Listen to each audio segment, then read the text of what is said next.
som tá bom? Sejam todos muito bem-vindos para mais uma tarde de estudos.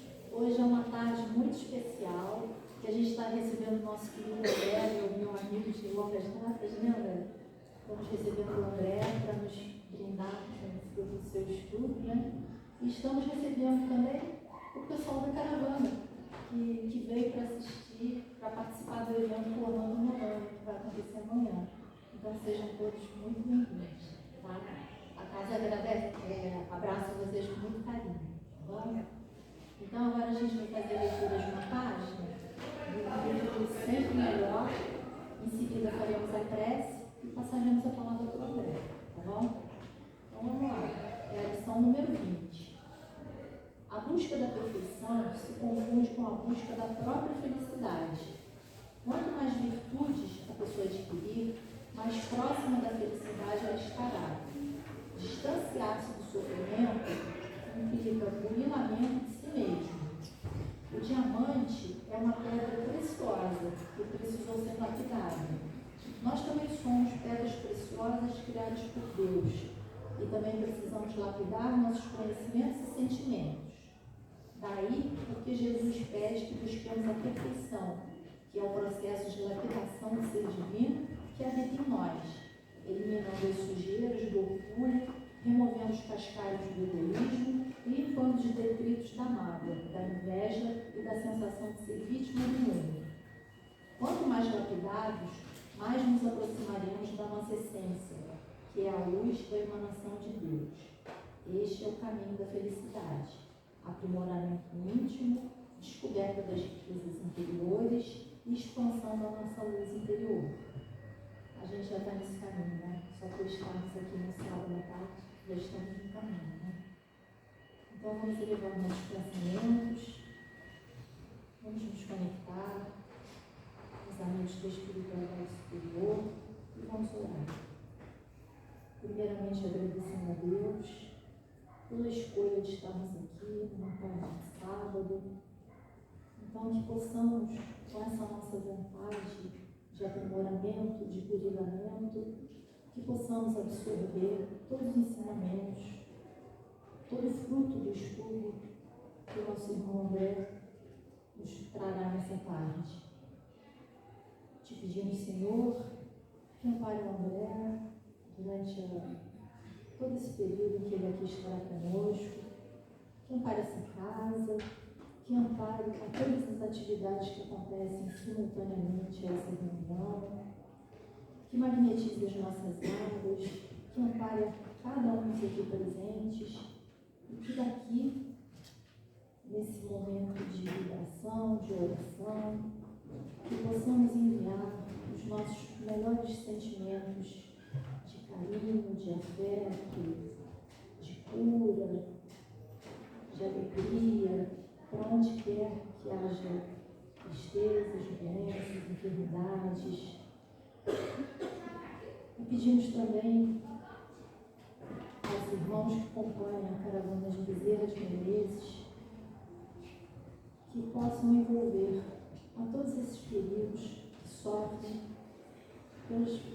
por males no corpo físico, Senhor, que todos eles possam ser grandemente envolvidos. E assim, mais uma vez, te agradecemos e te pedimos para que fique conosco hoje e sempre. Que assim seja, graças a Deus. Eu vou então passar a palavra para o André, e ele hoje vai falar sobre nós, mulheres. Desculpa. Boa tarde a todos. Desculpa, eu não consigo falar das mulheres. Vocês são muito difíceis de entender. O que eu consigo falar é sobre o exemplo que algumas mulheres, que as mulheres dão sempre para a gente, né? Nós temos muito a aprender com vocês. Mas o tema de hoje foi sobre as mulheres do Evangelho. Posso puxar aqui? Pode, né? É sobre a força feminina da mensagem de Jesus. Que as mulheres estavam presentes o tempo todo com Jesus. Em toda a sua passagem, nos 33 anos que ele ficou aqui na Terra, as mulheres estiveram muito presentes. Mas fica imaginando como é que era ser mulher naquela época. Que a gente às vezes reclama, né, que as mulheres hoje, pelo direito das mulheres. Imagine naquela época, uma sociedade patriarcal, em que as mulheres eram consideradas figuras de segundo plano. As mulheres, elas deviam submissão ao marido e elas estavam quase que inteiramente dedicadas ao trabalho doméstico. A mulher ficava em casa. Eles tinham leis que falavam explicitamente sobre as mulheres. Tem algumas leis que são bastante, vou falar aqui com sarcasmo, interessantes. Por exemplo, existe a lei de impureza. Quando a mulher ela estava no período menstrual, ela ficava impura durante o período menstrual e depois 7 dias a mais. Depois, esse período todo, elas não podiam encostar em nada. Nem ninguém podia encostar nelas. E se elas sentassem numa cadeira, a cadeira não podia ser usada. Tinha que ser feita pura de novo. E o ritual de purificação, cada coisa tinha um processo. Depois de ter o neném, a mulher ficava no resguardo, ela ficava impura. Agora que coisa interessante. Se fosse homem, menino, ela ficava impura por 40 dias. Mas se tivesse nascido uma menina, eram 80. Então vocês podem ver que a maneira como os judeus olhavam, né, os hebreus, os judeus olhavam para a mulher naquela época era um pouco complicado. Isso tudo está lá em Levítico, nos capítulos 12 e 13. Quem tiver curiosidade, procura lá, que está tudo lá com mais detalhe. E era interessante que, por exemplo, no período menstrual, depois que terminava o período menstrual, as mulheres tinham que passar por um banho de purificação, que é ou num rio, num lugar de água corrente, ou numa piscina especial, ritual, que também de água corrente, para elas poderem, um tanque, vamos falar assim, poderem se tornar puras. Mas havia uma coisa bastante interessante ali. A mulher, ela tinha esse papel secundário, mas uma pessoa só podia ser considerada judeu se nascesse filha de judeu. Um judeu podia ter um filho com uma grega e o filho dele não ia ser judeu.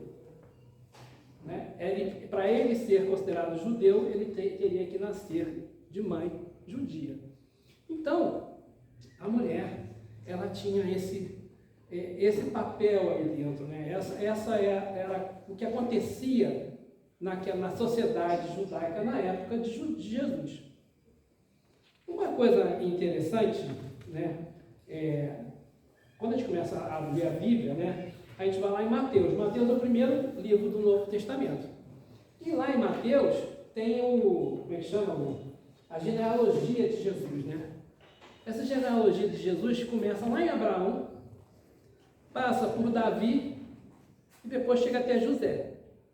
E é interessante porque eles têm uma fixação por números, né? Então essas gerações são múltiplos de 7. São 14 gerações, de Abraão a Davi, 14 de Davi até José. E quando cheguei, porque 14 é o dobro de 7, né? Então são 6 vezes 7. 7 é o número da criação, né? Quando Deus descansa. E 6 é o número o dia da criação, quando cria o homem. Então 6 vezes 7. O 7 é o número da perfeição, porque Deus é tudo perfeito. Então Jesus veio de 6 vezes 7. O homem, né? O homem perfeito. Já na descrição. Agora tem uma coisa interessante. Quando fala José, ele fala assim, Mateus 1,16. José, esposo de Maria. Para mostrar que Jesus vinha da linhagem de Davi, mas era filho de uma judia, como a regra determinava. Então, a história de Maria que a gente conhece da Bíblia, ela é bastante resumida, mas existe um evangelho apócrifo chamado Proto-Evangelho de Tiago. E por que é proto-evangelho? Ele só conta a história do nascimento de Jesus, até o momento em que ele vai ser, passar pela circuncisão, circuncidado. Esse texto, ele conta que Maria, os pais de Maria ela era filha de um homem rico chamado Joaquim, casado com Ana. Eu vou ter que colar aqui. E o casal era infeliz porque não conseguia ter filhos. E aí, na cultura judaica, quando você não consegue ter filhos, isso não era uma coisa muito boa, era um castigo de Deus. E Joaquim, então, foi jejuar no deserto por 40 dias. Vocês já repararam que 40 está em tudo lá também? Jejuar 40 dias, 40 anos no deserto. Moisés, né, passou 40 anos no Egito, depois 40 anos no deserto, constituiu família, depois o pessoal ficou 40 anos, choveu 40 dias, 40 noites. 40 é o período de uma gestação. 40 simboliza uma renovação, um renascimento. Toda vez que vocês virem 40 na Bíblia, está falando de gestação, que é uma coisa feminina. E aí, depois que passaram os 40 dias, apareceu um anjo para Ana e falou: Ana, você vai conceber e vai dar à luz. E a Ana teve uma menina e ela dedicou essa menina a Deus. E depois de 3 anos, eles deram, a Ana e Joaquim deram mesmo, Maria para o templo. E ela foi criada pelos sacerdotes. Chegou no momento em que ela já estava na hora de se casar, ela era uma mocinha, não dava para ela ficar ali. Então foi feito um sorteio entre os homens viúvos que poderiam ser pais, precisam ser maridos dela. E aí eles deram um ramo para cada um, e uma pomba veio do céu e pousou em cima do ramo. O ramo escolhido foi o ramo de José. José falou: não, eu já tenho filho, já sou viúvo, não quero. Está lá no proto-evangelho de Tomé. Não faz comigo não quero criança, não. Não, fica com ela, ela é gente boa. Ela é uma menina boa menina. E ela foi ficar com ele. Aí ele foi fazer as coisas dele, estava viajando, apareceu o anjo Gabriel para Maria e falou: ó, tu vai ser mãe. Mas como? Eu sou virgem, eu não tenho nada. Eu nunca não conheço homem, eu sou casada, como que eu vou ter um filho? Não. Diga não. Você vai ter um filho e o teu filho vai ser o Messias. Mas tem certeza? Tem. Aí ela responde: eu sou a serva do Senhor.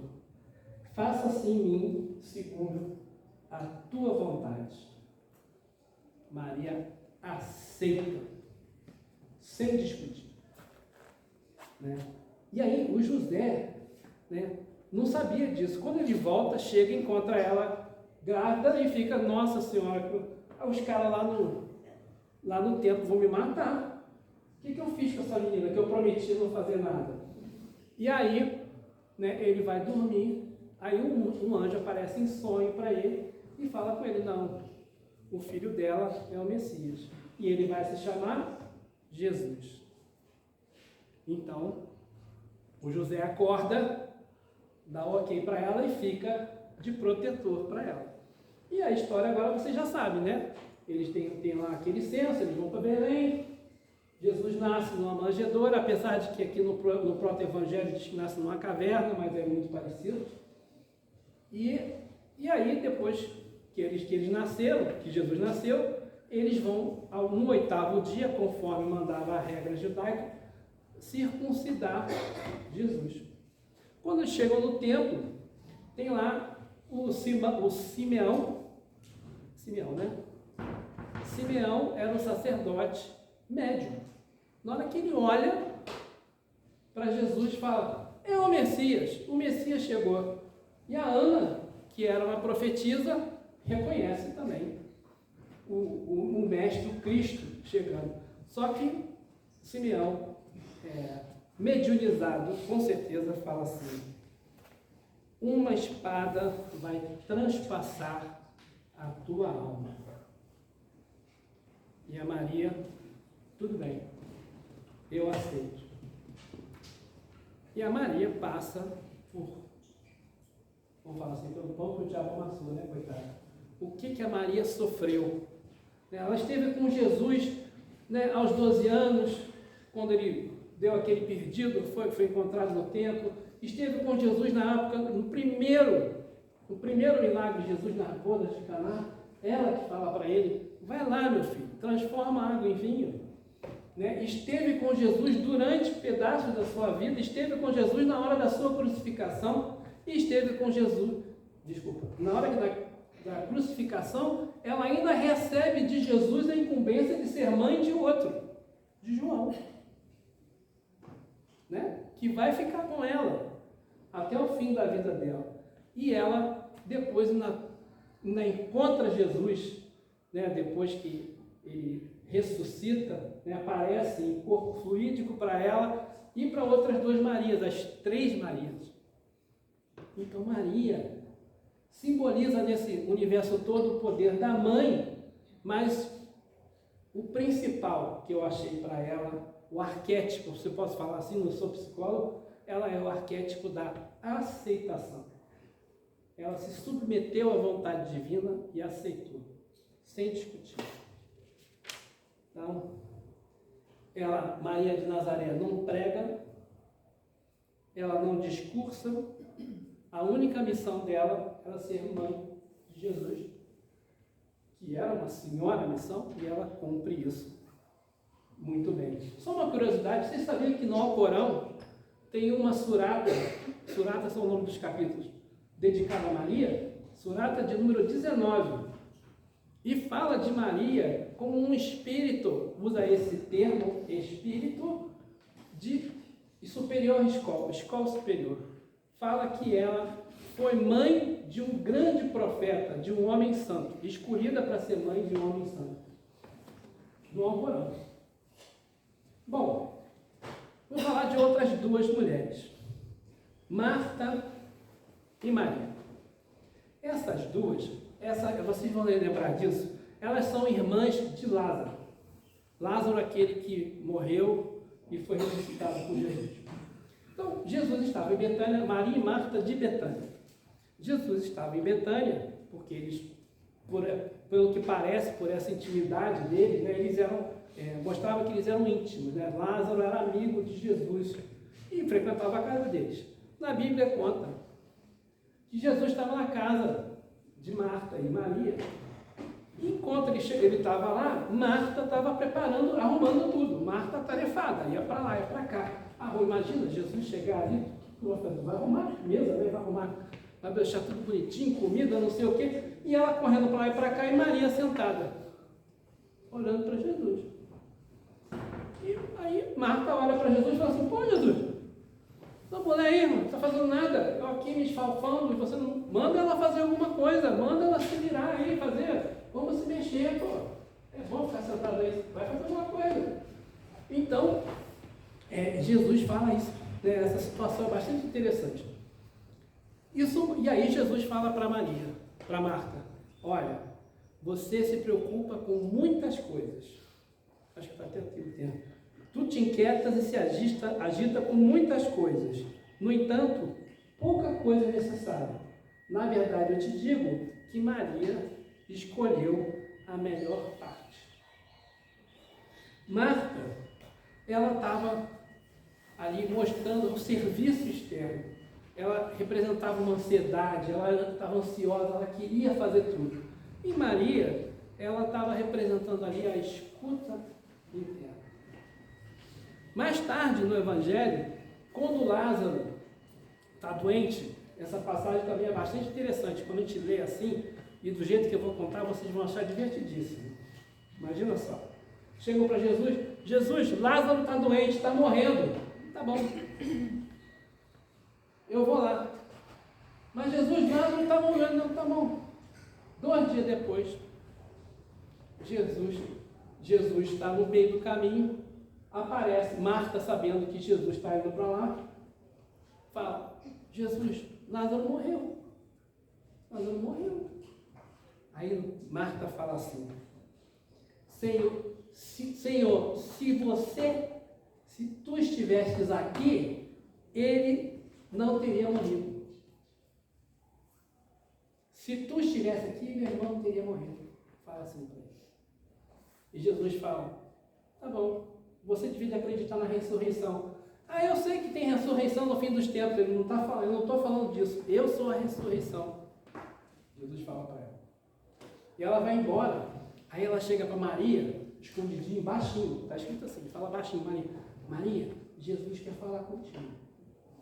Aí Maria chega, vai perto de Jesus e fala, Senhor, se tu estivesses aqui, meu irmão não tinha morrido. Aí tem o versículo mais curto da Bíblia. 2 palavras apenas. Jesus chorou. Qual a diferença entre as duas? Marta chegou ali para falar com ele, como que transferindo a culpa. Jesus, se você estivesse aqui, ele não tinha morrido. E Maria? Jesus, se tu estivesse aqui, ele não tinha morrido. Dor, súplica, a outra, culpa. E Jesus vai, tá bom, abre aí. Aí Marta fala, ele já está 4 dias morto, já está cheirando mal. Abre e vem para fora, Lázaro. E o Lázaro sai e manda desatar as faixas deles, tudo tem simbolismo. Mas você vê a diferença entre uma e outra. Qual é o desafio? Né? O que Marta e Maria de Betânia mostram para a gente? Que, na verdade, a gente não pode ser só Marta, nem só Maria. A gente precisa ter o coração de Maria e as mãos de Marta. Haroldo Dutra fala assim, eu tive que copiar. Ter um coração capaz de escutar as orientações de Jesus e da espiritualidade superior e, ao mesmo tempo, ter mãos operosas que consigam concretizar no mundo o que os espíritos superiores esperam que sejam realizados. Esse é o desafio do ser humano, que estava representado entre Marta e Maria. Então, Marta e Maria representam coração e mão. Né? As mãos, o trabalho, né, do dia a dia. A gente chega na mulher adúltera. Esse caso, semana passada a gente teve aqui um encontro com Jesus, eu não gostei, porque vocês contaram 2 casos que eu ia contar. Eu fiquei olhando, foi Daniela que fez isso, que escolheu esses casos. Eu botei teu nome no caderninho, então eu vou tirar. Quem foi que colocou? Eu reclamei depois. Mas assim, essa história todo mundo conhece, da mulher adúltera, né? Uma mulher foi pega em adultério. Aí leva uma mulher. Cadê o cara? Ela adulterou sozinha? Por quê? Na sociedade hebraica daquela época, o adultério para o homem era uma coisa reprovável. Mas para a mulher, a pena era apedrejamento. E aí levam ela, né, para Jesus e colocam Jesus num dilema impossível. Ele tinha que decidir, ou apedreja ela, seguindo a lei, e contraria os seus ensinamentos de perdoar 70 vezes 7 vezes, ou perdoa ela e vai contra a lei. Aí quem seria apedrejado era ele. Aí o que Jesus... Hoje nós tivemos um curso lá no Allan Kardec de atendimento fraterno, e aí nós, no nosso estudo, a gente pegamos alguns casos de alguns livros e botamos uma pessoa para representar o caso e o pessoal para trabalhar como se fosse atendente fraterno. E aí sempre falava assim, mas o que eu digo para ela? A pessoa me perguntou, o que eu digo para ela? Eu falei, faz igual Jesus, responde com uma pergunta. Repararam nisso? Jesus era indagado e ele respondia com pergunta. Jesus, qual é o maior mandamento? O que diz a lei? Como leis? Né? Ele sempre mandava uma pergunta de volta. E aqui não era diferente. Ele fala, quem não tiver pecado, que atire a primeira pedra. Aí ele abaixa e começa a rabiscar no chão de areia, né? No chão de terra. Aí, silêncio. Aí ele começa a rabiscar. Segundo algumas obras espíritas, ele vai escrevendo os pecados de cada um. Isso também está na tradição católica. A tradição católica também diz que Jesus, alguns exegetas falam que Jesus escreveu ali os pecados de cada um. Conforme ele escreveu no pecado, ele ia indo embora, né? A Bíblia fala. E foi um a um, foi indo embora. Os mais velhos primeiro, os mais novos depois. E ele escreveu no pecado. Aí, terminou, silêncio. Depois do silêncio, ele olha. Mulher, onde é que estão eles? Jesus pergunta. Ninguém te condenou? Ela não. A pessoa foi embora. Eu também não te condeno. Vá e não peques mais. Jesus, ainda mais na mulher adúltera, está ensinando para a gente indulgência. O que é indulgência? É a gente aceitar o defeito dos outros. Porque nós somos muito rápidos para condenar. Hoje no curso, né? A Flávia está aqui, pessoal, a gente lia um caso, a pessoa rapidamente rotula. É impressionante. A gente rotula e julga. Nós fazemos isso. E Jesus mostrou lá. É preciso ter indulgência. O que diz a questão lá, 886 do Livro dos Espíritos? Indulgência, benevolência e perdão dos pecados. Isso que significa caridade. Jesus mostrou lá. Indulgência e misericórdia. É isso que a mulher adúltera mostra para a gente. Traz para a gente. A hemorroíça. Bom, lembra que eu falei no início aquela história que a mulher, na tradição judaica, quando ela passava no período menstrual, ela ficava impura? Imagina uma mulher, 12 anos sangrando. 12 anos impura, que ela não podia viver em sociedade, ela não podia encostar em nada. Ela não podia encostar em ninguém. E nada que ela encostasse podia ser usado. Jorge Alahá fala que as coisas que ela encostava eram jogadas fora. Se ela pegasse num copo, ela quebrada. Imagina quanto que valia custar um copo.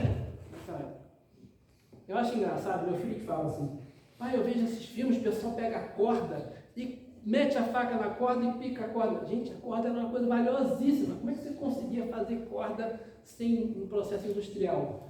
Amarrando fiapo de camelo, né? De rabo de camelo. Como é que faz? Como é que faz? Era muito caro, as coisas eram muito caras. Então não era fácil você ter um copo, ter uma coisa. E as coisas que ela encostava eram jogadas fora. Ela vivia à parte, ela vivia à margem. E ela dizia que já tinha, Lucas diz que ela já tinha gasto todo o dinheiro dela com os médicos da época, com os curandeiros, e ninguém tinha curado ela. Então, essa mulher, ela era muito infeliz. Vivia muito sozinha. Né? Era muito mais infeliz do que qualquer um de vocês podem pensar. O que é uma pessoa viver totalmente à parte da sociedade? Nem os leprosos ficavam perto dela. Ninguém ficava perto dela. Aí, Jesus chega lá no local e um tal de Jairo, que era um dirigente da sinagoga, quer dizer, um cara de nível alto da sinagoga, era o administrador da sinagoga, era como se fosse o presidente do centro, né? Tinha lá o sacerdote, era o cara que tomava conta da sinagoga. Vai para Jesus e fala, Jesus, minha filha está morrendo. E o pessoal está sabendo, então vou na tua casa. E Jesus andando pela cidade, aquele bando de gente do lado dele. Jesus, no meio do seu período de trabalho, dos 3 anos que ele trabalhou ali, ele não andava sozinho, gente. Todo mundo queria ser curado. Porque aquele homem não tinha medicina não, gente, não tinha pílula, não tinha Novalgina, não tinha remédio assim igual a gente tem não. E parecia uma pessoa que curava os outros Ele, a pessoa andava atrás dele, então Jesus não conseguia andar sozinho, ele era um superstar, ele era, né? Todo mundo em volta dele. E quando ele está andando, aquele bando de gente, ela vai lá, consegue uma brechinha, se infiltra ali no meio, para não encostar em Jesus, se encosta na borla, na franja das vestes dele. Está vendo aquele negocinho azul e branco que ela está querendo pegar? Aquilo daquilo é borla. Sabe capelo? Quando a gente vai para a faculdade, não tem aquele capelo, não tem aquele negocinho pendurado? O nome daquilo é borla. É aquilo ali. Ela vai e encosta ali, Jesus para. Quem me tocou? Aí Pedro olha para ele. Pô, tu tá de brincadeira comigo, né, cara? Pô, todo mundo aqui te apertando, todo mundo te cutucando. Quem que encostou em você? Todo mundo. Não. Uma virtude saiu de mim. A hemorroíça ficou instantaneamente curada. Jesus não fez nada. Instantaneamente curada. Ela sugou energia de Jesus, a energia curativa de Jesus, ectoplasma, o fluido vital, o nome que vocês quiserem dar, e imediatamente curada. Aquele bando de gente em volta dele, quantos não queriam ser curados de alguma coisa? Dor de dente. Imagina que dor de dente. Estou com dor no joelho, né? Pedra no rim. Todo mundo queria ser curado. E ela, de encostar na franja, se curou. Essa mulher tinha muita fé. Jesus fala para ela. Todo mundo se afasta. Olha, Jesus, eu encostei só na beiradinha. Só aí não. Mas você, eu estou curada. Estou curada. E Jesus fala, filha, tua fé te curou. Olha o exemplo de fé que essa mulher deu. Mas só ela foi curada. E os outros que estavam em volta? Por que ela foi curada? Porque ela tinha merecimento. Merecimento não é igual quando a gente fala com criança assim, olha, você vai ganhar um presentinho porque você mereceu, você foi boazinha. Não, merecimento ali e muito mais. Ela já tinha passado por todas as experiências que ela precisava passar com aquela doença. Não era pagar, ela não pagou os pecados. Ela havia passado por todas as experiências que ela precisava passar. Os nossos sofrimentos são experiências que nós precisamos passar. Pensem nisso. E vontade. Ela chegou lá com muita vontade. Eu quero. Ela chupou aquele fluido. Aí eu fico pensando no nosso médium passista. Aqui vocês falam aplicador de passe, né? Então, o aplicador de passe, ele vai aplicar o passe. O que ele precisa ter? Fé e vontade. E quem está sentado? O paciente, o que vai receber o passe. Ele tem que sentar ali com vontade. Eu vou receber. Eu tenho fé. Se você tiver merecimento, você vai ser curado. É assim que funciona a cura espiritual. Então a gente tem que fazer as coisas com fé. E a hemorroíça vai mostrar isso para a gente. Essa fé, merecimento e vontade se aplica em tudo que a gente faz na nossa vida. E a gente precisa ter essas três coisas em quase tudo que a gente faz na vida. A mulher samaritana. Samaria, lá atrás, eu estou caindo aqui. Samaria lá atrás, né, na época depois de Salomão, né, Davi teve o reino de Israel, o grande período de ouro, depois veio Salomão, e dos filhos dele, Reboão e Jeroboão, eles se separaram e fizeram dois reinos, o reino do sul, Israel, e o reino do norte, O reino do sul, Judá, e o reino do norte, Israel. A capital do reino do norte, que tinha 10 tribos, era Samaria. A capital do reino do sul, que tinha 2 tribos, Judá e Benjamim, era Jerusalém. E isso, 400, 600 anos antes de Cristo. E a partir daí, as histórias são contadas na Bíblia, no Antigo Testamento, e você vai ver, tem a história do lado do norte e a história do sul. O lado do norte, eles tiveram um bando de reis que aprontaram muito, aquela tal de Jezebel, o rei Acabe, que queria transformar o reino do norte, em vez de adorar o Deus Yahvé, adorar Baal. Então, teve um monte de situações ali, não vou entrar nesse detalhe, e isso causou entre eles uma grande diferença. Então, os samaritanos, eles eram como se fosse... o Haroldo Dutra fala que eles eram arqui-inimigos. Eu não acho que são arqui-inimigos, não, mas eles tinham muita rivalidade entre o pessoal, os judeus e os samaritanos. Só que quando eles andavam da Galileia para a Judéia, eles precisavam, se você pudesse passar pela Samaria, tu cortava caminho. Então, Jesus e os discípulos estavam lá nas suas viagens, eles estavam indo para a Galileia, é isso, né? Estavam indo para a Galileia.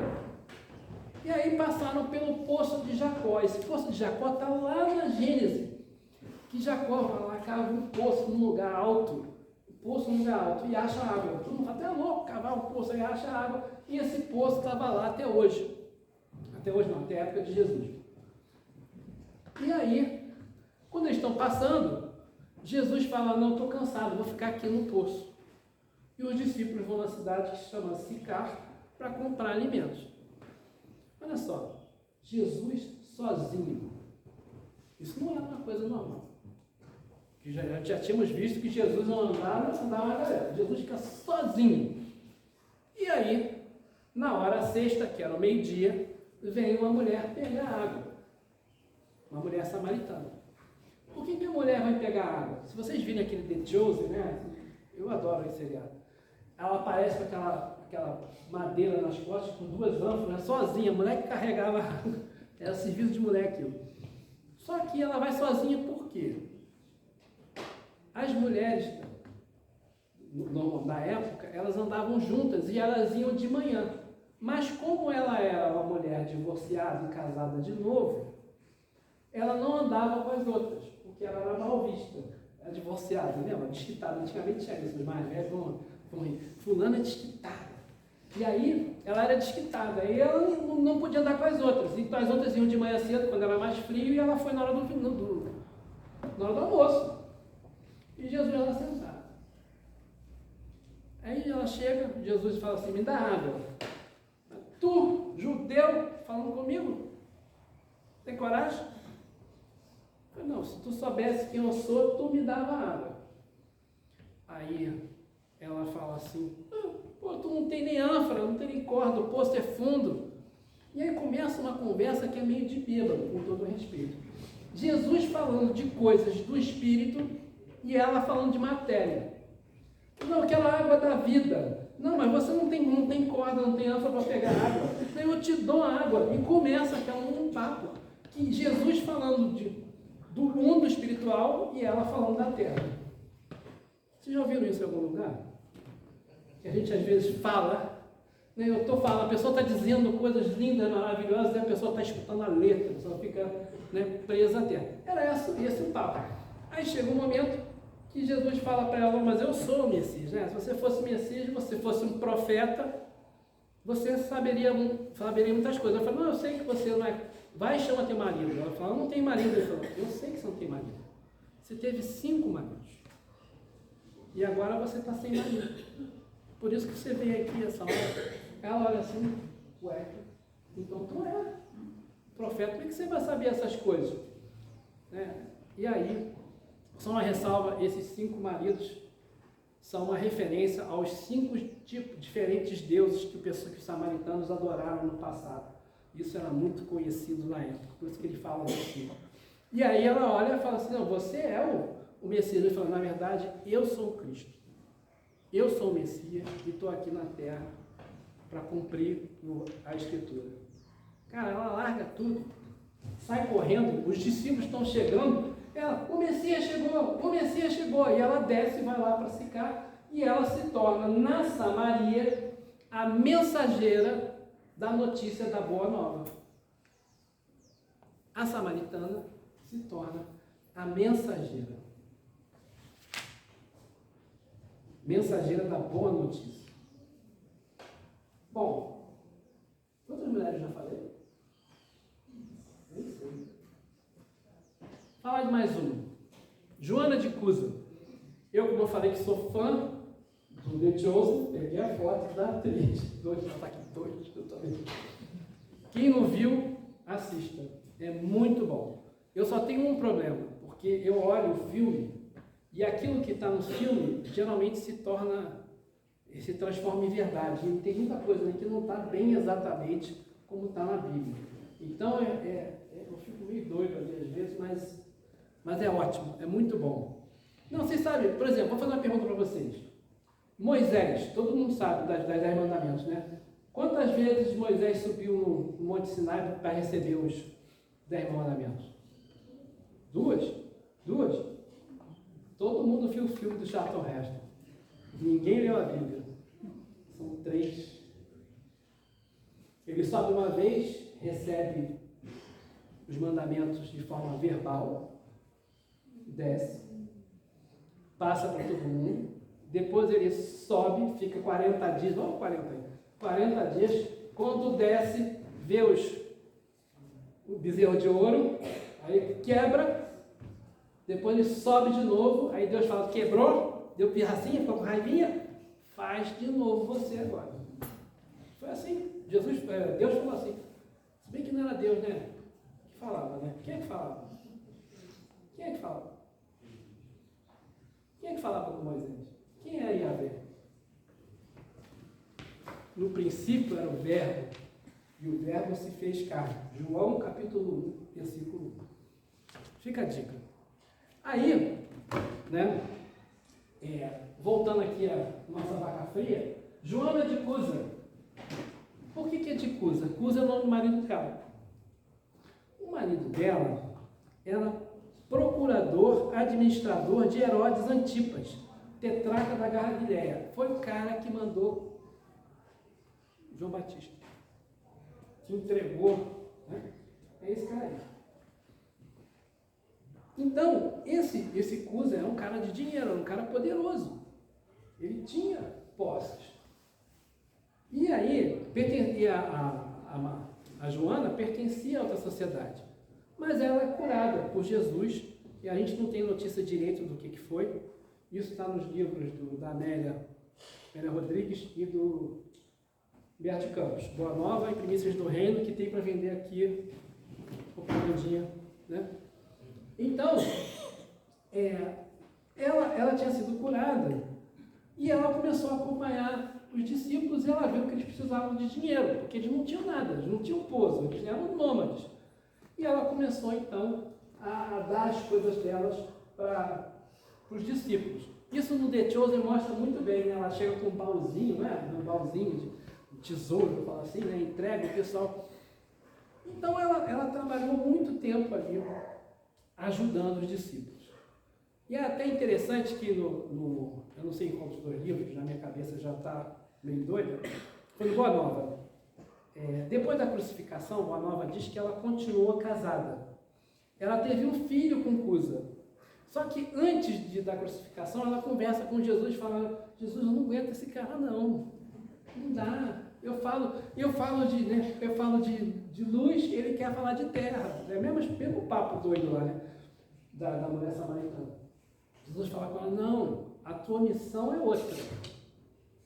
A sua missão é outra. Não se preocupa que você ainda tem muito para fazer. Jesus fala para ela. E aí, isso no Boa Nova. E aí ela se casa e tem um filho com ele e tal, mas só que o Herodes cai, né? Vem o Roma, muda, Nero, né? Depois eu vou falar um pouquinho de Nero aqui. Nero apronta das suas, muda toda a situação política e o Cusa morre. E ela então passa a trabalhar na casa de outras madames. Ela, que era uma madame, passa a trabalhar na casa das mulheres. E pergunta, mas você vai fazer isso? Tu era madame? Não, eu vou trabalhar. E ela se torna uma pessoa humilde, né? E sempre trabalhando na divulgação da mensagem do Cristo. Só que, com a perseguição aos cristãos, no ano 68 depois de Cristo, ela foi presa e foi levada para o Coliseu para ser martirizada. E aí os soldados lá falavam para ela assim, abjura o Jesus, senão vou matar o teu filho. O filho dela preso, abjura Jesus que eu vou matar o teu filho. Humberto de Campos diz que, segundo as tradições do mundo espiritual, da literatura que está lá, ela olhou para o filho, olhou para cima, lembrou de Maria. Maria aceitou o seu destino. Maria aceitou. Viu o seu filho ser crucificado. E eu sei que a vida continua. E ela não abjura, e aí ela morre e é recebida por Jesus. Ela foi fiel até o fim a Jesus. Depois a gente sabe, né, ela veio trazer o arquétipo, falar assim, da felicidade. Eu falo arquétipo, não sei se pode notar, então os psicólogos me perdoem. Né? A Flávia está assim, né, mas eu gosto da palavra. Santa Clara de Assis foi uma outra reencarnação dela. Colinha.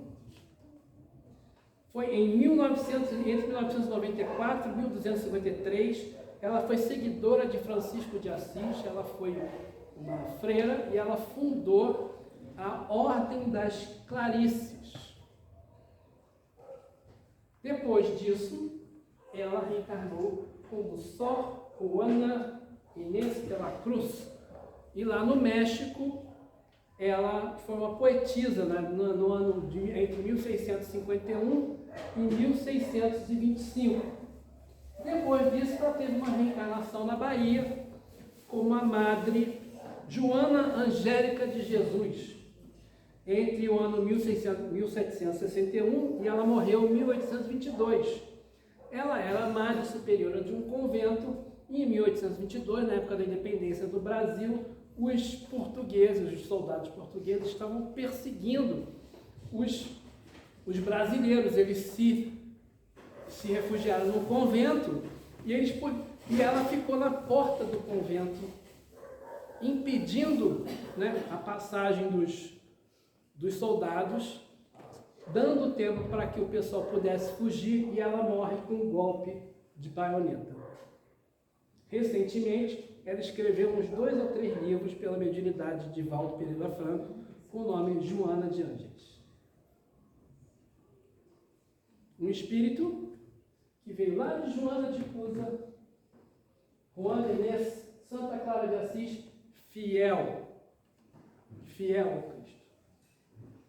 E ela, na sua obra, né, com Divaldo, continua fiel a Jesus, mas trazendo na obra espírita, né, a visão psicológica do homem integral, plenitude espiritual.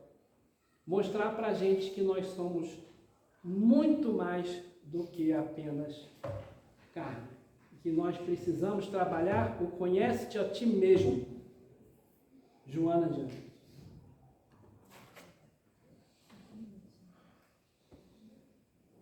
Maria Madalena. Essa personagem, eu preciso confessar com vocês, que ela tem muitas versões dela. A versão espírita, que está lá, Amélia Rodrigues e Boa Nova, Princesa do Reino, e Humberto de Campos no Boa Nova, é uma versão que é mais aceita entre os espíritos. Mas eu preciso dizer, vocês já notaram, mas eu estudo um pouco a Bíblia, eu gosto de estudar a Bíblia. E eu estudo autores que não são católicos, que não são espíritas, desculpa, que são católicos e que são protestantes. E, de acordo com os tradutores atuais, né, as traduções atuais, e de acordo com os exegetas, com os estudiosos católicos contemporâneos, Maria Madalena, ela tinha sido uma mulher que havia sido vítima de uma obsessão de 7 demônios. Só. A gente associa Maria Madalena àquela mulher que, quando Jesus está na casa de Simão, faltam 5 minutos? Não é até às 4? Já me tirou uns 30 segundos. Então, associa Maria àquela mulher prostituta que, quando Jesus está na casa de Simão, agora você me tirou o nome dele. Publicano, vai lá e lava, chega de fininho e é a prostituta que lava os pés de Jesus. Não é a mesma Maria. Essa Maria Madalena é outra pessoa. Mas ela era uma mulher que acompanhava Jesus e ela é mencionada várias vezes no Evangelho, nos Evangelhos. É a Maria mais mencionada. E é a primeira pessoa para quem Jesus aparece depois da ressurreição. A primeira pessoa, Maria Madalena. Ela é que vê Jesus primeiro. Essa mulher, vamos lá. Vamos agora falar do arquétipo que a doutrina espírita traz. Era uma mulher, segundo a doutrina espírita, segundo esses livros espíritas, que ela era muito bonita. E ela, então, com a beleza dela, ela consegue seduzir os homens e ela consegue fazer riqueza. E ela tinha um palácio na cidade dela, que eu esqueci o nome da cidade, e aí ali ela recebia ricos mercadores, judeus proeminentes, fazendeiros cheios da grana, altos funcionários romanos.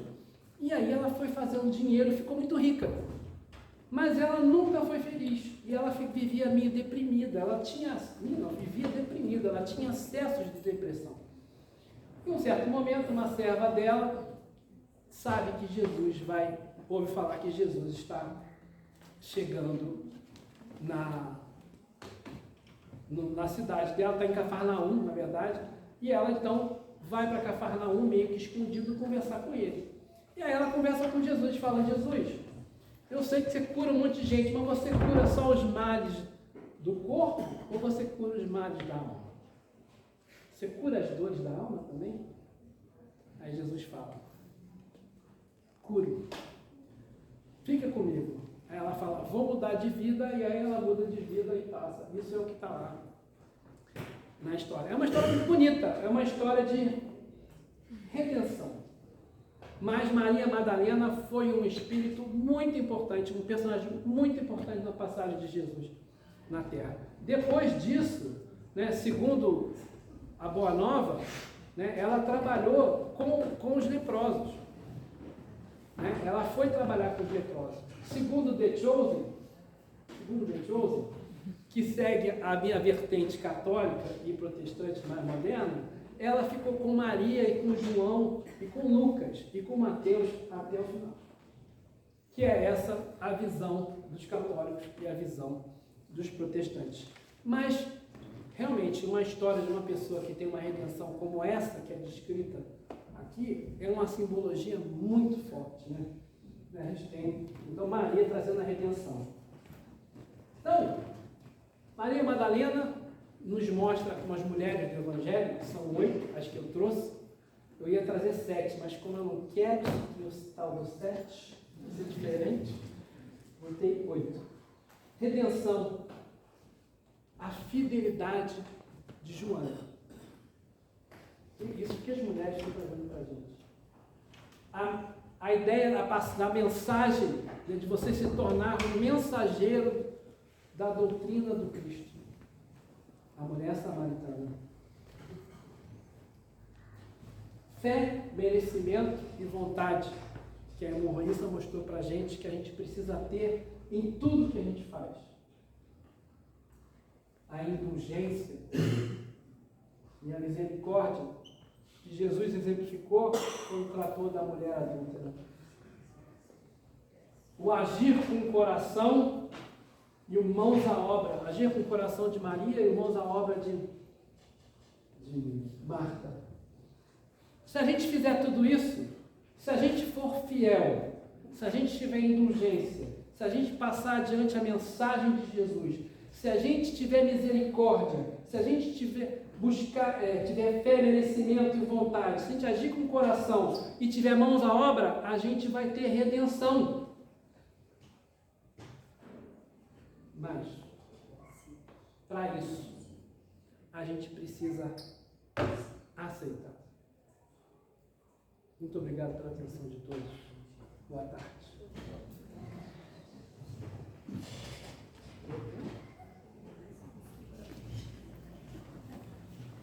Nós que agradecemos, André.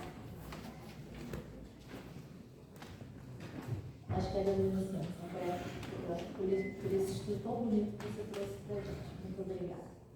Então, para finalizar, eu vou pedir para a Isola fazer a prece final. Em seguida, eu vou dar alguns avisos para casa.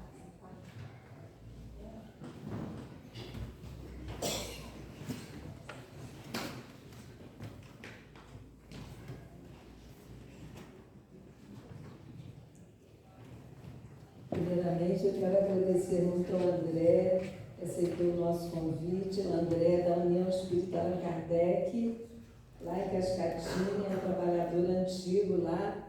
Ele é jovem, mas ele é um trabalhador antigo. Com certeza. E muito obrigada, André. Ele também colabora aqui no coral da UNEP. É um trabalhador do movimento espírita muito ativo. Graças a Deus. Está acompanhado aqui da excelentíssima senhora, a Flávia. Obrigada, Flávia, também pela presença. Então, vamos fazer a nossa prece. Hoje nós temos uns irmãos que já estão aqui porque vieram para as cartas consoladoras amanhã. Já estão aqui. Espero que vocês estejam se sentindo muito bem na nossa casa e que sejam muito acolhidos pela espiritualidade da nossa casa e do Centro Espírita Amor e Caridade, que é o que está realizando, em verdade, esse evento. Então, vamos orar, agradecer muito a Jesus neste instante, por esse momento abençoado que aqui estamos, com tantos irmãos presentes, com a espiritualidade presente, que já está aqui para o trabalho de amanhã, agradecendo muito a esses irmãos dessa equipe e pedindo muito, Senhor, por cada um de nós aqui presente, rogando, Jesus, que a nossa vida possa ser uma vida de bons exemplos, de paz íntima, e que essa paz íntima nós possamos levar também para os demais que nos cercam, rogando, Jesus, que de nós possa sair toda essa maravilha que a gente recebe através do Evangelho de Jesus. Hoje vimos as mulheres do Evangelho, quantos exemplos, quantas luzes essas mulheres nos deixaram, apesar das dificuldades da época. Então, Senhor Jesus, mais uma vez, agradecidos por este momento, pedimos que abençoe o nosso irmão André, que aqui está conosco no dia de hoje, e pedindo mais uma vez que abençoe a todos nós aqui presentes e a esses irmãos que já estão se aproximando para o dia de amanhã, darem os seus recados, que cada um também possa ser amparado, abraçado e protegido. Que assim seja, Senhor. Graças a Deus.